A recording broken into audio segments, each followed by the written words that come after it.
বলো তো বন্ধুরা, এটা কি জবা? আমি এই জবাটার নাম জানি না। আমি অনেককে জিজ্ঞাসা করেছি কিন্তু বলতে পারিনি। তো তোমরা ভালো করে এর পাতাটা দেখো। এই দেখো, দেখতে পাচ্ছ? এই দেখো, গাছে কিন্তু এই যে কুড়ি রয়েছে।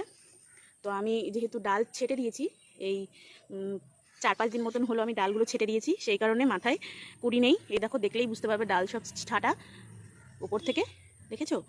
তো সেই কারণে আমি, এই দেখো, এই একটা কুড়ি দেখা যাচ্ছে, এই যে। তো এটা কি জবা তোমাদের যদি জানা থাকে তোমরা একটু আমাকে কমেন্ট বক্সে একটু জানাবে যে এটা কি জবা। আমি এই জবাটার নাম জানি না। দেখো ভালো করে দেখো, লাল জবা, কিন্তু লাল রঙেরই কিন্তু ফোটে। এই দেখো, তোমরা ভাবছো হয়তো এটা জবা গাছ না। এই দেখো, ভালো করে দেখো, দেখতে পাচ্ছো? এটা কিন্তু জবাই গাছ। এটার অনেক দাম নিয়েছিল আমি যখন কিনেছিলাম। এটা প্রায় 2 বছর হতে গেল আমাদের বাড়িতে রয়েছে।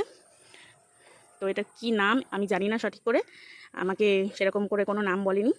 তো একটু নাম জানা থাকলে আমাকে একটু বলবে প্লিজ।